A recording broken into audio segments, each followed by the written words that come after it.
Good morning, everybody, and welcome to our separate sermon slot on today, the third Sunday after Trinity, on the 28th of June. So let the words of my mouth and the meditation of my heart be acceptable to you, O Lord, my rock and my redeemer. Amen.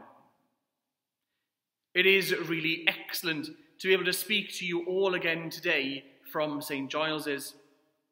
But I do think it gets weirder every time I do this, that the building is absolutely empty, save for myself, Giles the cat, and our special guest today, Aled, who's come to help me record this sermon, who I think is now going to take St. Giles the cat and look after him over there.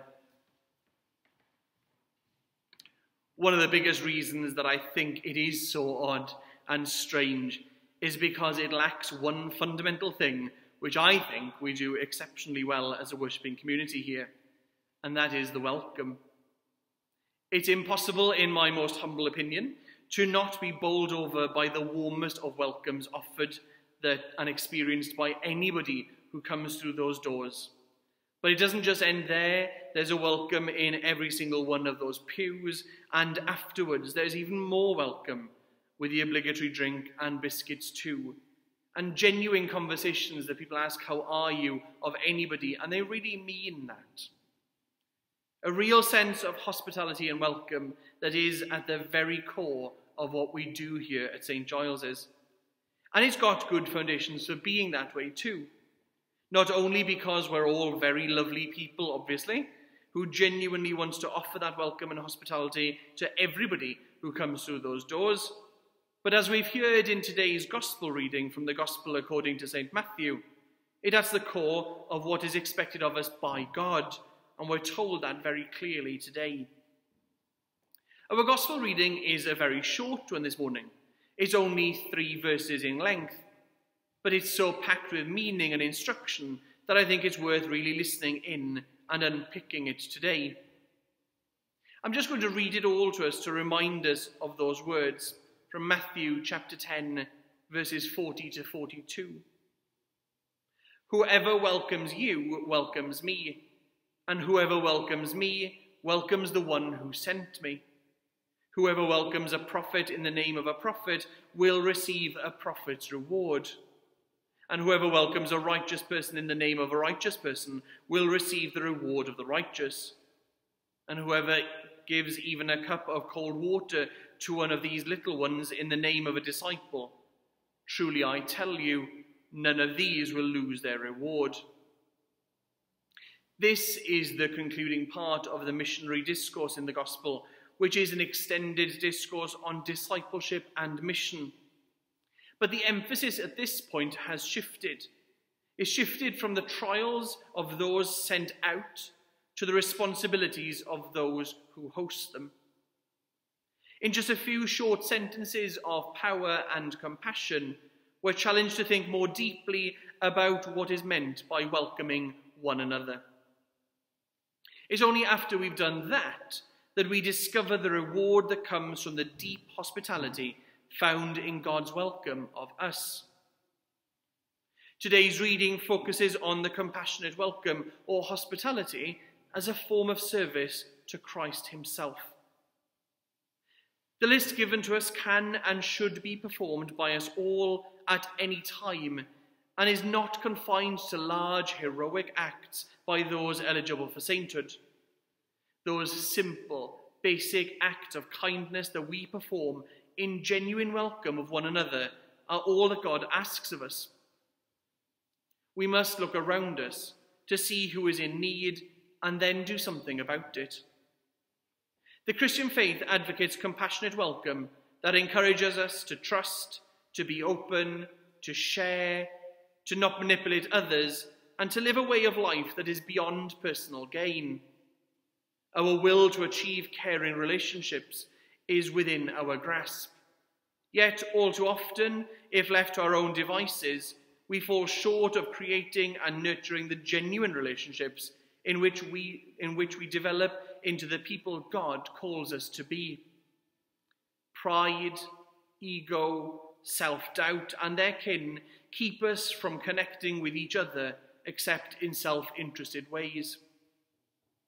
Therefore, we need God's embrace in our lives to live in this paradox and fulfill our faith, living in compassionate welcome with one another and extending genuine hospitality.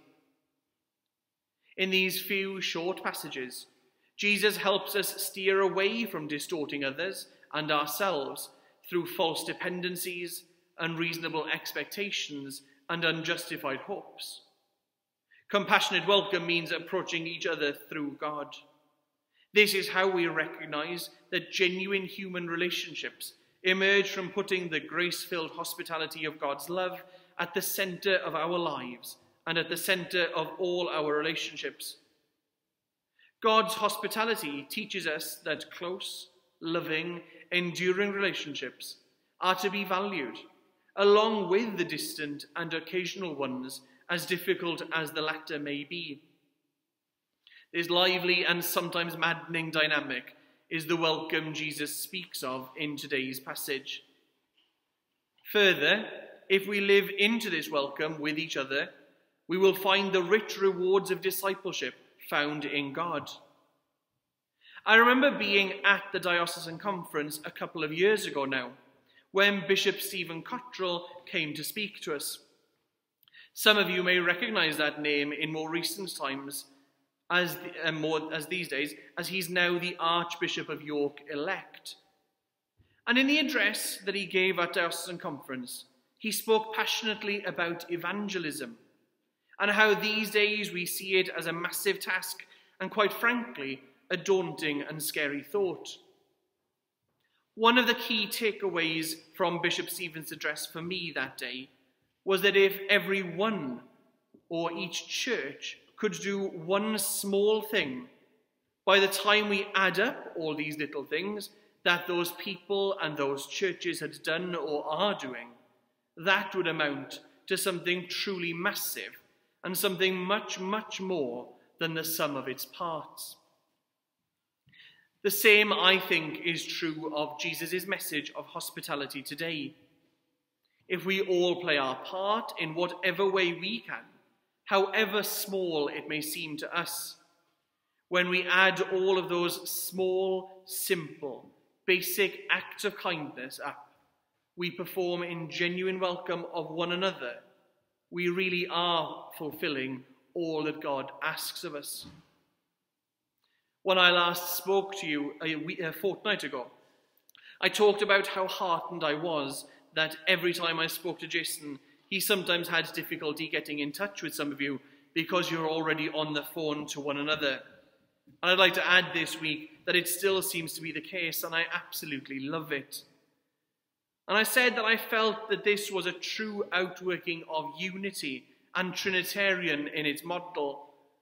Well, all those acts that I hear you're all up to as well, those phone calls, the checking in on neighbours, the shopping for the vulnerable, the volunteering, the volunteers and cleaners giving of their time for us to be able to open St. Giles for private prayer. The list is truly endless and goes on. These are all tangible acts of hospitality offered to one another in true faith. So keep up the good work, people. Keep it going, and let us all remember it as life gradually and cautiously becomes less restricted, that we may maintain and keep these habits going now and always.